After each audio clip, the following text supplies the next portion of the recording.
Hello students, welcome to my channel. आज की video में हम देखेंगे फर्स्ट लॉ ऑफ मोशन। लेकिन वीडियो में चलने से पहले आप पहले ये वाली क्लिप जरूर देखें। I don't ever slow up, no I don't take shit. I got no love for the fakeness. If you wanna play tough and wanna hate this, I'll always show up. I don't ever slow up, no I don't take shit. I got no love for the fakeness. If you wanna play tough and wanna hate this.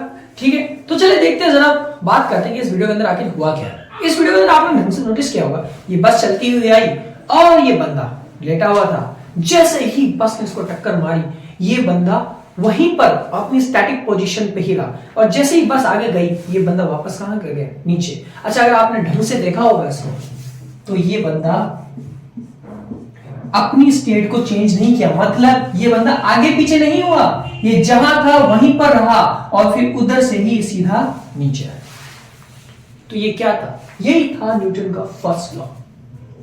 तो Newton के first law के अंदर ज्यादा कुछ नहीं है, सिर्फ दो स्टेटमेंट्स हैं जिनको हमें याद रखना है। पहला स्टेटमेंट, अगर कोई चीज चल रही है यानी कि मोशन कर रही है, जैसे कि हमारे ये भाई साहब मोशन कर रहे हैं, तो हमारे भाई साहब मोशन ही करते रहना चाहेंगे।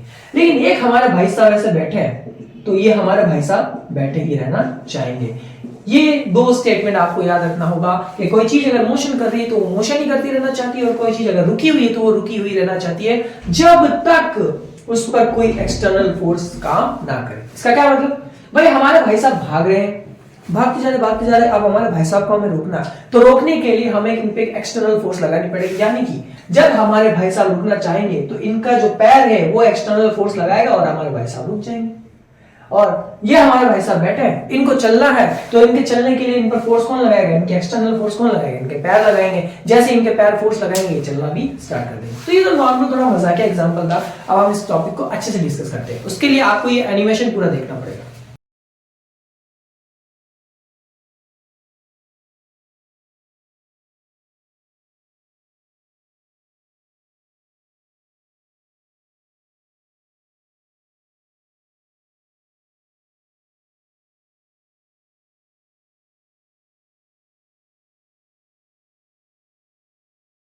तो इस एनिमेशन में आपने देखा कि हमारे न्यूटन भाई साहब क्या कर रहे थे? पत्थर को धक्का मार रहे थे, लेकिन पत्थर भाई साहब अपनी जगह से हिलने का नाम नहीं ले रहा। और उसके अंदर तो आपने देखा है कि फुटबॉल को लात मारी, लेकिन फुटबॉल तो चलती जा रही, रुकने का नाम नहीं ले रही, लेकिन बाद में जाकर रुक गई। ये सारा जो खेल हो रहा है ना, ये खेला जो खेला जा रहा है यहाँ पर, वो सब कुछ किसकी वजह से खेला जा रहा है? फोर्स की वजह से। तो इसका मतलब सबसे पहले हमें पढ़ना पड़ेगा किसको? फोर्स को। न्यूटन के फर्स्ट लॉ को समझने के लिए आपको नॉलेज होनी चाहिए फोर्सेस के बारे में। तो चलिए सबसे पहले मैं आपको एक एक करके लगभग जितनी फोर्सेस को हम जानते हैं आज तक, उसके बारे में छोटा सा डिस्कशन करेंगे। फिर उसके बाद आपको फर्स्ट लॉ पूरी तरीके से समझ में आ जाएगा, फिर हम सेकंड लॉ पे आके कूदेंगे। तो चलिए शुरू करते हैं। तो जैसा कि हमने अभी डिस्कस किया कि हम पहले सबसे पहले बात करेंगे फोर्स की। चलिए बात करते हैं फोर्स एक्चुअल में किसे कहते हैं। आखिर ये है क्या? फोर्स का मतलब क्या? अब कोई अगर जेई का बच्चा वीडियो देख रहा होगा, जिसने न्यूटन का फर्स्ट लॉ पहले पढ़ लिया होगा, उसको काफी कुछ इसके बारे में पता होगा। बट मैं आपको ये कहना चाहूंगा, जो बिगिनर्स से बच्चे हैं उनके लिए काफी अच्छा वीडियो है। इसके अंदर मैं स्टेप बाय स्टेप आपके बारे में सब चीजें बता दूंगा कि क्या क्या फोर्सेस हमारे पास में होती है। तो यार, एक फोर्स का मतलब होता है जब हम किसी पर्टिकुलर एरिया पर कोई वर्क करते हैं, या फिर उल्टा बोल लो, बात तो बरोबर ही। जैसे कोई पर्टिकुलर एरिया, जैसे कि ये, ठीक है, अब मुझे इसको हिलाना है, तो मुझे इस पर एक दबाव डालना पड़ेगा। दबाव यहाँ पर ऊपर या नीचे, बात एक ही है, ठीक है। तो वो इसकी एक फोर्स की एक नॉर्मल डेफिनेशन आप ये मान सकते हो। वैसे फोर्स की कोई पर्टिकुलर डेफिनेशन नहीं होती है, हम आपको एग्जांपल से समझा सकते हैं। जस्ट लाइक आप एक छोटा सा ध्यान से सुनिएगा। आपने सुना होगा फ्रिक्शन फोर्स। फ्रिक्शन फोर्स को किसी ने देखा नहीं है, बट हम उसको महसूस कर सकते हैं। कैसे? जरा ढंग से देखिएगा। फ्रिक्शन फोर्स कहां लगती है? जब कभी भी आप आगे चलना चाहोगे, फ्रिक्शन फोर्स हमेशा पीछे लगती है। कहां लगती है? पीछे। अब आप कहोगे भाई मैं तो चल आगे रहा हूं, पीछे क्यों लग रही है? जरा अपने पैरों को ढंग से देखिए और एक बार खड़े होइए, और खड़े होकर एक बार चलना चाहिए। चलने देखिए, आप हमेशा पैर को पीछे की तरफ रखते हो, फिर आप आगे की तरफ जाते हो। ये कौन करता है? फ्रिक्शन करता है। अब आप कहोगे यार ये कैसी बात कर रहे हो, मैं तो आगे चलता हूँ, पीछे थोड़ी चल रहा हूँ। आप पीछे नहीं चल रहे, लेकिन अगर आप अपने पैरों के मूवमेंट को ढंग से देखोगे तो आप हमेशा पैर को पीछे की तरफ स्लाइड करते हो, आगे की तरफ स्लाइड नहीं करते, पीछे की तरफ स्लाइड करते हो। ये फ्रिक्शन फोर्स ही आपको आगे की तरफ लेकर जाती है। तो इसका मतलब एक ऐसा फोर्स एक ऐसी प्रॉपर्टी है, ऐसी क्वांटिटी है, ऐसी क्वालिटी है जो आपको हेल्प करती है किसमें, मूवमेंट में और मूवमेंट को रोकने। ठीक है, तो फिलहाल तो मैंने एक छोटा सा एग्जांपल दिया, फोर्स होता है। अब मैं बात करता हूं कितने टाइप की होती है। कुछ फोर्सेस ऐसी होती है इस पूरी दुनिया के अंदर, कुछ फोर्सेस ऐसी होती है जिसको लगने के लिए मीडियम की जरूरत नहीं पड़ती। अब आप कहोगे ये क्या बात होगी भाई साहब, मीडियम की जरूरत क्यों नहीं पड़ेगी? अगर मैं इसको फोर्स लगाना चाहूँ तो मेरी उंगली तो मीडियम है, लगी इस पे नहीं, ऐसा नहीं। ग्रेविटेशनल फोर्स को लगने के लिए किसी मीडियम की जरूरत नहीं पड़ती। ग्रेविटेशनल फोर्स आप पे लगती है, मतलब ये फोर्स आपको टच नहीं करती लेकिन लग रही है, मतलब आप इसको टच करो या ना करो ये लगेगी, ये लगेगी, 100% लगेगी। इलेक्ट्रोमैग्नेटिक फोर्सेस भी इसी तरीके की होती है। तो मतलब ये फोर्स, वो फोर्सेस जिनको लगने के लिए कनेक्शन का होना जरूरी नहीं होता है, वो क्या, कौन सी फोर्सेस कहलाती है? वो हमारे पास है ग्रेविटी, इलेक्ट्रोमैग्नेटिक फील्ड, और आप शायद बात कर सकते हैं कुछ एक आध फील्ड और हो सकता है मैं भूल गया हूं। तो अगर मैं भूल गया हूं तो अब आपका काम है मुझे याद दिलाना। तो आप मुझे कैसे याद दिलाओगे? कमेंट के अंदर कि आप इस फोर्स को सर भूल गए। चलिए, तो ये तो वो फोर्स होगी जो फोर्स हमें पता ही नहीं, जो हम पे लगती है और हम नहीं चाहते फिर भी लगती है। एक फोर्स होती है कनेक्टेड फोर्स। कनेक्टेड फोर्स, अच्छा ये तभी लगेगी जब आप किसी मीडियम सिस्टम से कनेक्टेड होंगे, तभी लगेगी। जैसा अभी हमने बात की फ्रिक्शन फोर्स की, तो मैंने आपसे कहा था कि हमारा जो फ्रिक्शन फोर्स है वो कैसा लगता है, जैसे कि ये टायर है। अभी मैंने आपके पैरों का एग्जांपल दिया था, अब मैं टायर का एग्जांपल दे रहा हूं। मैंने देखो ये टायर है, वाह कितना अच्छा डिजाइन है। तो ये टायर है, इस टायर को जाना है आगे की तरफ, मोशन करना कौन, आगे की तरफ। लेकिन अगर ढंग से देखोगे ना तो ये टायर रोटेट हो रहा है पीछे की तरफ, लेकिन टायर जा कहां रहा है, आगे की तरफ। वाओ, अब आप कहोगे ये तुम फिर से उल्टी बात कर रहे हो, ये तो आगे घूमने को ही तो बोलते हैं भाई, ये आगे घूम रहा है। अरे ढंग से देखो, आगे नहीं, ये पीछे घूम रहा है, लेकिन जा कहां रहा है, आगे। क्योंकि जैसे ही पीछे घूमता है, फ्रिक्शन कहता है भाई तू आगे जा, क्योंकि फ्रिक्शन वहां लगेगा जहां फोर्स के अपोजिट फ्रिक्शन लगता है। जिधर आप फोर्स लगाते हो उसके अपोजिट में फ्रिक्शन फोर्स काम करती है। ध्यान रखना, मतलब जिधर आप मूवमेंट करना चाहते हो उसके अपोजिट में ही फ्रिक्शन फोर्स हमेशा क्या करेगी, वर्क करेगी। जस्ट लाइक देखना चाहते हो एयर रेजिस्टेंस भी होता है, आपने सुना होगा ना, फ्रिक्शन फोर्स में एयर रेजिस्टेंस सबसे ज्यादा इंपॉर्टेंट काम करता है। देखिए मैं हाथ को ऐसे नीचे ला रहा हूं तो मैं नीचे से दबाव है ऊपर, ऊपर से नीचे, तो मैं नीचे से ऊपर फोर्स महसूस कर रहा हूं। क्यों? क्योंकि मैं जिस तरफ भी मूवमेंट करूंगा फोर्स हमेशा उसके उल्टे लगेगी। तो इस चीज को आपको भेजे के अंदर डाल के रखना। फ्रिक्शन फोर्स समझ में आ गई? अब बात करते हैं नॉर्मल फोर्स। वैसे मैं इसको ऊपर डिटेल में वीडियो बनाऊंगा, फिलहाल मैं सिर्फ आपको फोर्सेस के बारे में जानकारी दे रहा हूं। अब आता है नॉर्मल फोर्स। हिंदी में बोलेंगे तो भाई साहब क्या बोलेंगे, अभिलंब फोर्स। ठीक है, नॉर्मल फोर्स याद रखिए कैसे, ये एक सरफेस है, इस सरफेस पे कोई ब्लॉक है।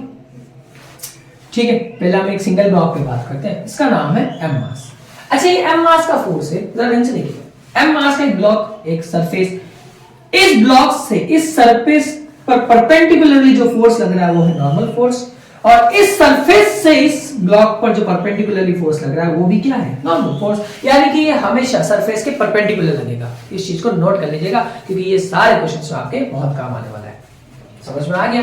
ये कनेक्टेड फोर्स का एक और एग्जांपल है। अब मैं बात करता हूं, एक और मैंने मास ले लिया एम।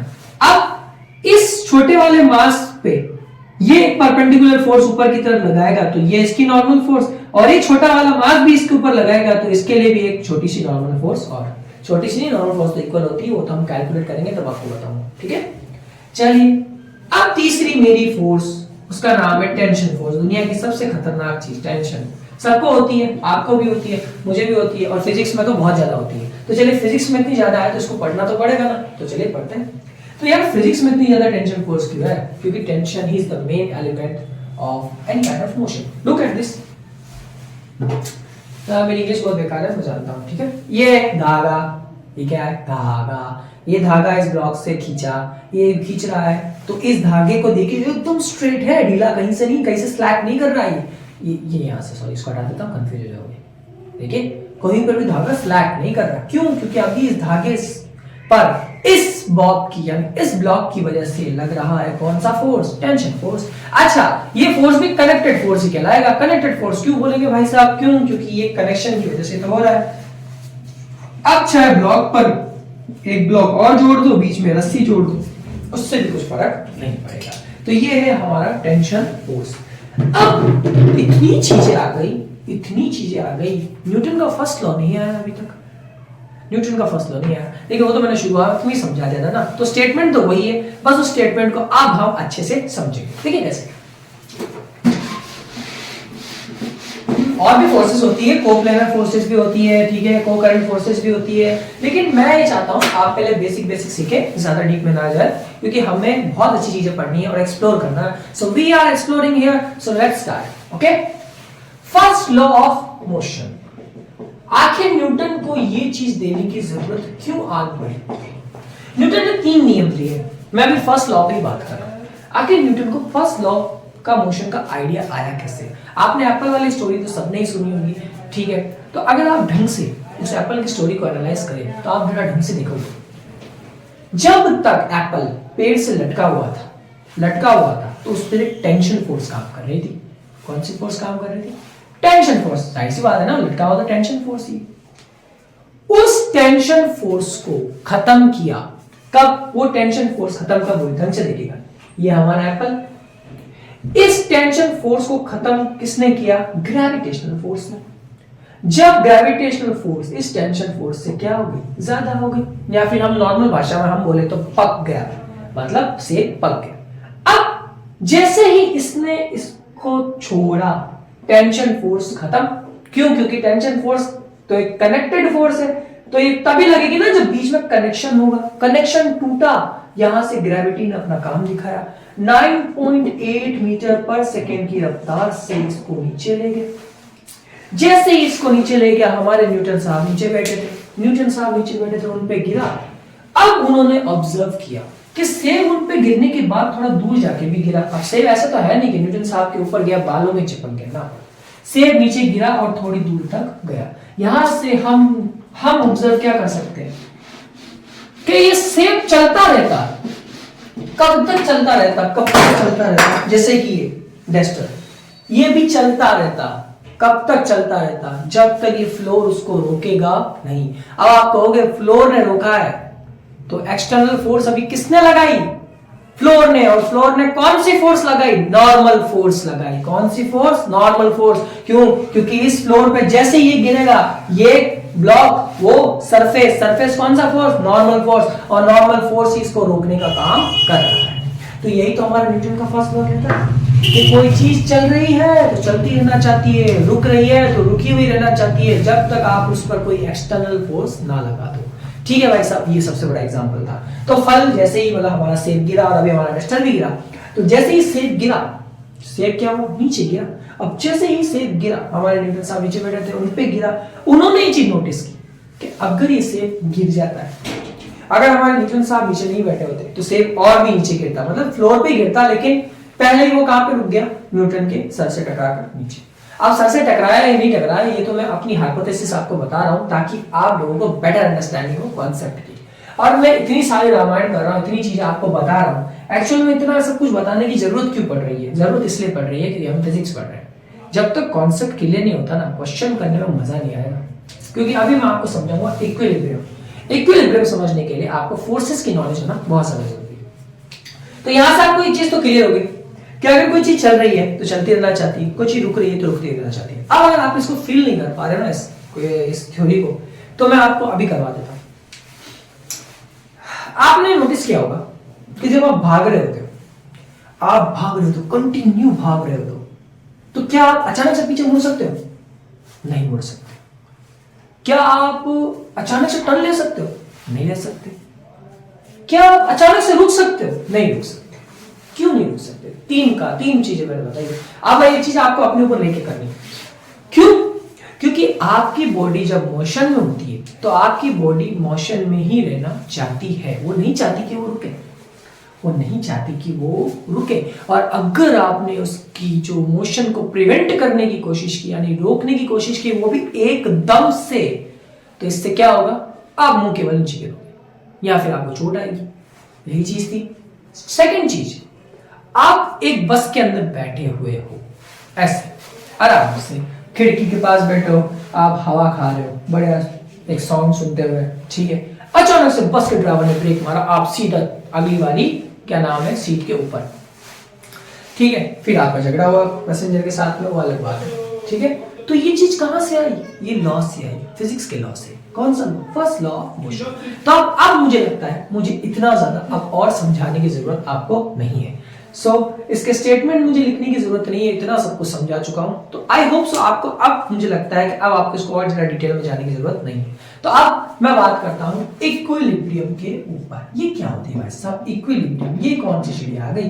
अरे फोर्स के अंदर इक्विलिब्रियम को कहां से घुसाया क्यों और कहां क्यों घुसाया? एक्चुअल में न्यूटन का जो फर्स्ट लॉ है ना, वो ये बात करता है कि अगर जब किसी बॉडी पर, जैसे मान लेते हैं रिजिड बॉडी, उस पर कितने भी फोर्सेस लगाओगे, आप उस पर कितने भी फोर्सेस लगाओ, चाहे किसी भी डायरेक्शन में फोर्स लगाओ, मान लेते हैं कि मैंने x डायरेक्शन से 2 या 4 फोर्स लगाए, एक F1 लगाया, एक F2 लगाया, एक F3 लगाया, मैंने 3 फोर्सेस x डायरेक्शन से लगाए, क्योंकि डायरेक्शन की तो नीड पड़ती है फोर्स के अंदर। अच्छा, जब हम रोटेशनल फिजिक्स पढ़ेंगे ना, तब मैं आपको डायरेक्शन का एक बहुत अच्छा चीज वहां पे समझाऊंगा कॉन्सेप्ट, ठीक है? तो मान लेते हैं x एक्सिस की इतनी फोर्सेस लगाई। इक्विलिब्रियम ये कहता है कि आपने जितनी भी फोर्सेस लगाई है, उसका जो नेट फोर्स निकलेगा, यानी कि जो सिग्मा fx क्योंकि x डायरेक्शन में, वो कितना होगा? 0 होगा। मतलब आप कितनी भी फोर्सेस लगा लो, उन फोर्सेस का अगर मैं सम करूंगा तो लास्ट के अंदर मुझे कितना मिलना चाहिए? 0 मिलना चाहिए। तब तो मेरा सिस्टम क्या होगा? इक्विलिब्रियम में। अच्छा भाई, ये इक्विलिब्रियम बहुत काम की चीज है। क्यों? क्योंकि इस इक्विलिब्रियम की मदद से हम ये पता कर सकते हैं कि हमारा जो मोमेंटम है वो कंजर्व है या नहीं। क्यों? क्योंकि अगर सिस्टम इक्विलिब्रियम में रहता है तो हमारा मोमेंटम हमेशा क्या रहेगा? कंजर्व रहेगा। इस चीज का ध्यान रखिएगा। मोमेंटम के बारे में डिस्कस करेंगे, अभी आज शुरू किया है, शांति रखिए, धीरे धीरे करेंगे। तो भाई इसका मतलब सिस्टम इक्विलिब्रियम में क्या है? जब सारी फोर्सेस का सम कितना होना चाहिए? 0 होना चाहिए। उसी तरह सारी फोर्सेस का सम y डायरेक्शन में भी 0 होना चाहिए, सारी फोर्सेस का सम z डायरेक्शन में भी 0 होना चाहिए। हालांकि हम z डायरेक्शन को इंक्लूड नहीं करते, क्योंकि हम इस दुनिया में जितना भी मोशन करते हैं वो 2D में मोशन करते हैं, तो इसलिए हम x और y को ही ज्यादातर कंसीडर करते हैं, और ज्यादातर आपके जो क्वेश्चन आएंगे ना, वो x और y डायरेक्शन के अलाउंग ही आएंगे। तो ये था हमारा इक्विलिब्रियम का कॉन्सेप्ट। अब इक्विलिब्रियम को कुछ लोगों ने इतना हार्ड बना के रखा हुआ है ना, कि मतलब अगर इतनी फोर्स लगाओगे, अगर इतना मास होगा तो जाके कुछ होगा। ऐसे टीचर्स को मैं सिर्फ इतनी बात कहना चाहूंगा, फिजिक्स के कॉन्सेप्ट मजाक नहीं है, फिजिक्स कॉन्सेप्ट एंजॉयमेंट है। यहाँ पर आपको बच्चों को एंजॉय करना सिखाना चाहिए कि भाई फील करो ना, पढ़ते हुए कितना अच्छा लग रहा है। अगर आप चीजों को फील नहीं कर पाते, फील से अगर मैं कहना चाहता हूँ, मतलब आप उसको ऐसा नहीं समझ पाते। देखिए, मैंने अपनी जिंदगी में फील किया है, और मैं ये मानता हूँ फिजिक्स सिर्फ 2 चीजों का नाम है, इमेजिनेशन एंड एनालाइज। स्पेलिंग गलत हुई। फिजिक्स इन 2 चीजों का नाम है, बस। इससे ज्यादा फिजिक्स के अंदर कुछ नहीं। आपके पास जितने क्वेश्चन आए ना, उनको इमेजिन करके देखो, क्योंकि वो रियल लाइफ में काम करते हैं। बैंकिंग ऑफ रोड का क्वेश्चन आया आपके सामने, बैंकिंग ऑफ रोड का आपने देखा रोड इतनी ऊपर थी, तो आप इमेजिन कर सकते हो ना रोड कितनी ऊपर होगी।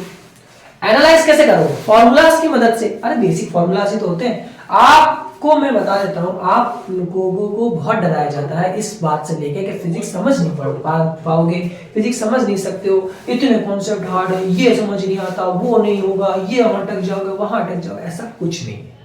मैं आपको एक सीधा सा फंडामेंटल थिंग आपको फिजिक्स के बारे में आज बता के चाहता हूं। फिजिक्स एक एंजॉयबल और इमेजिनेबल सब्जेक्ट है। आप जितना इमेजिन कर सकते हो, यहाँ आपको खुली छूट है। और उसके क्वेश्चन को करने के बाद में आप करोगे कैसे क्वेश्चंस को? आपने इमेजिन किया, तो जो बंदे इमेजिन करते हैं ना, वो ड्राइंग अच्छा बनाते हैं। आप ड्राइंग बनाओ, यही तो कहना था आपका फ्री बॉडी डायग्राम। आपने डायग्राम बनाया, उस डायग्राम में उस चीज को एनालाइज किया, इतना फन आया ना यार, वही तो इसे कहते हैं रियल फन। बच्चे क्या करते हैं? क्वेश्चन देखते हैं, धड़ इसमें वो कॉन्सेप्ट लगेगा, इसमें वो लगेगा। ना ना ना, क्वेश्चन को फील करो। अब आप कहोगे सर 3 घंटे का हमारा पेपर होगा जेईई मेंस का, वहां पर इतना सब कुछ करने का किसको टाइम मिलेगा यार? बिल्कुल, आपने बिल्कुल सही कहा। लेकिन मैं आपसे एक छोटा सवाल पूछूं, अगर आप 1 साल तक लगातार हर क्वेश्चन को बड़े इमेजिनेशन के साथ में कर रहे हो, उसको एनालाइज करके कर रहे हो, ठीक है, तो जब आप क्वेश्चंस करते रहोगे ना, तो आपका हाथ इतना फिट बैठ चुका होगा, आपके माइंड को इतनी आदत हो चुकी होगी ना, वो 3 घंटे आपको और ज्यादा लगेंगे, क्योंकि आप पेपर इतना जल्दी कर चुके होंगे। क्यों? क्योंकि वो कॉन्सेप्ट्स आपकी उंगलियों पे होंगे, इसलिए। ठीक है, तो देखिए भाई साहब, फर्स्ट लॉ ऑफ मोशन हमारा ये था। थोड़ा बहुत भाषण भी मैंने दे दिया, उसके लिए सॉरी। अगर बुरा लगा हो तो, और किसी को बुरा लगा हो तो बहुत सॉरी, ठीक है। इक्विलिब्रियम ज्यादा नहीं समझाऊंगा। इक्विलिब्रियम के अंदर इक्विलिब्रियम से इतना ही होता है कि जहां पर सारी फोर्सेस क्या हो जाए, कंजर्व हो जाए, मतलब उसका जो नेट फोर्स उसको कहते हैं कि आप जितनी फोर्सेस लगा रहे हो उसका सम 0 हो जाए। अब मैं यहाँ पे एक छोटा सा टॉपिक डिस्कस कर लेता हूँ।